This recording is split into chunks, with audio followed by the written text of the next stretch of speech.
This flight is just a quick 35-mile repositioning from Edinburgh to Glasgow without any passengers on board. A good opportunity to get you checked out on the Bombardier CRJ 700. While we're waiting in line for takeoff, I'll explain a few things. Flying a modern jet isn't really all that different from flying a small prop plane. There are just a handful of key differences. The first thing you'll notice is how different the instrument panel looks.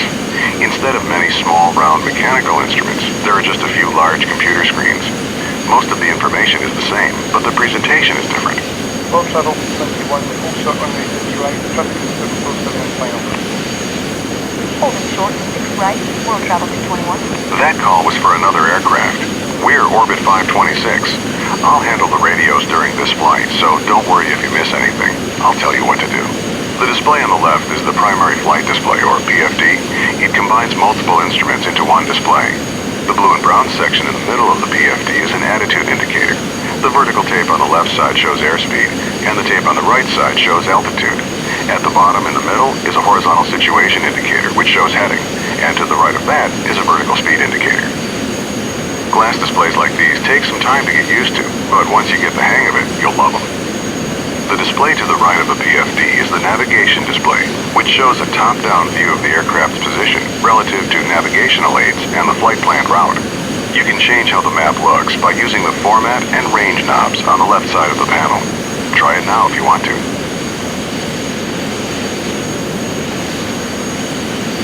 Okay, the third display is the Engine Indication and Crew Alerting System, or ICAS.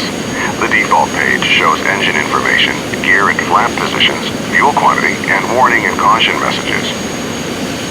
You can scroll through the different ICAS screens by clicking the up and down buttons at the bottom of the display.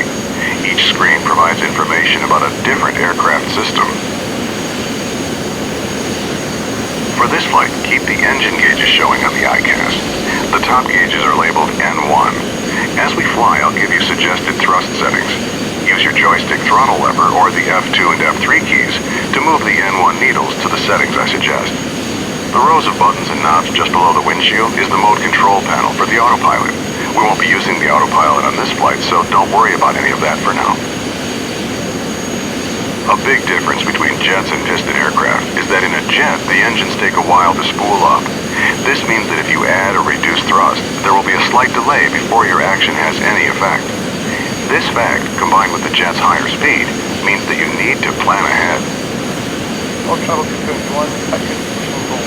Position and hold, world travel 221. Jets have flaps just like piston aircraft.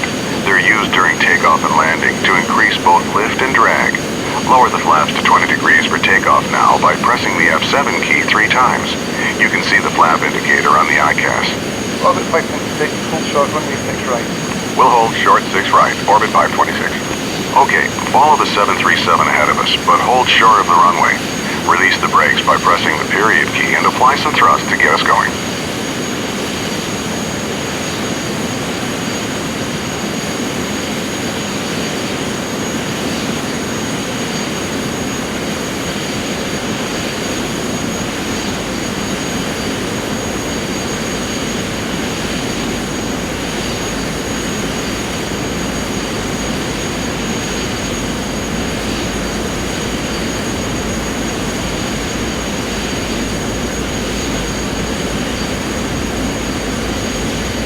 You're over-controlling. Use less pressure on the stick. Good. Stop here. One last thing. During the takeoff roll, I'll call out 4 speeds. When I call 80 knots, glance at your airspeed tape to verify it's moving and indicating approximately the same speed as mine. When I call V1, it means we're at the speed where we're committed to taking off, because there isn't enough runway to stop at that point. When I say rotate, gently pull back on the stick and rotate the nose into the air. Finally, I'll call V2 when we reach the minimum safety speed at which we can safely climb on just one engine if there's a failure. Bob Shuttle 221, scan, takeoff. World travel 221, roll.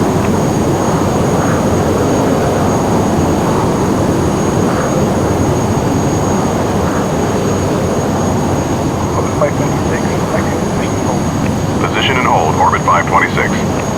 Okay, we're cleared to taxi onto the runway, but not to take off yet. Taxi ahead and turn right onto the runway. Stop once you're on the runway and lined up with the center line.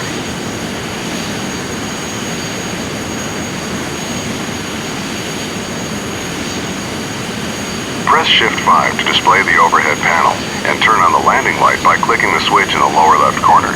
Then press Shift 5 again to close the overhead. Before we take off, let's review exactly what will happen. You'll control the aircraft, I'll handle the radios. I'll call out 80 knots, V1, rotate, and V2. When I say rotate, gently pull back on the stick to raise the nose to 15 degrees nose up on the primary flight display. I'll tell you to retract the landing gear once we're climbing. Once we reach 1,000 feet above the runway, I'll tell you to pitch down to 10 degrees nose up and to raise the flaps so we can accelerate. Our initial climb will be to our cruise altitude of 6,000 feet, and the departure controller will probably tell us to make a left turn to the west. I'll let you know when to turn. You're over-controlling. Use less pressure on the stick. Orbit 526, window cam, runway 6 right, clear for takeoff. Cleared for takeoff, orbit 526. All right, we're cleared to go. When you're ready, use the throttle lever on your joystick or press the F3 key to add thrust. Start with 50% N1. Let the engine stabilize and then increase thrust to 100%.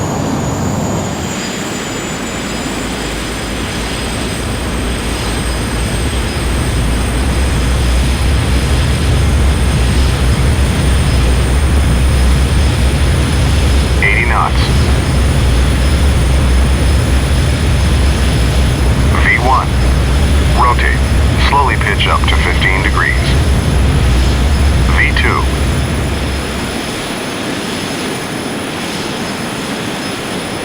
Positive rate, gear up. Raise the landing gear by pressing the G key.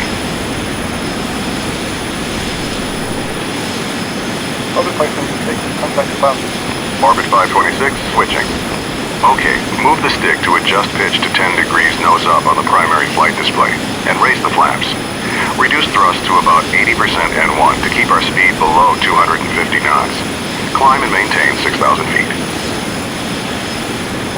Edinburgh departure, orbit 526 with you, climbing to 6,000. Orbit 526, roger. Orbit 526, turn left, heading to 70. Left to 270, orbit 526. Okay, it's time for the turn. Make a nice easy left turn. Heading is 270 degrees. That's due west.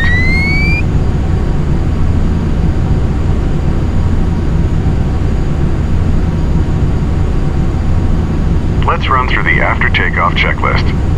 Landing gear, up. Flaps, up. Thrust set to 80% N1 for the climb. After takeoff checklist complete.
should give us about 250 knots. We'll stay low on this short flight, so don't exceed 250 knots and keep the landing lights on. This is standard practice below 10,000 feet.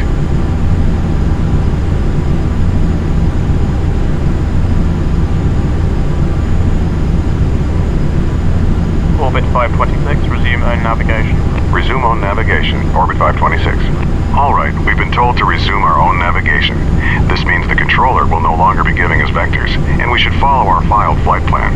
Our flight plan route takes us to a point that will line us up for an approach to Glasgow's runway 23, which is currently the active runway. You can use the mission compass to navigate to that point, or you can follow our flight plan on the map page of the navigation display. The pink line on the screen is the path we should be following.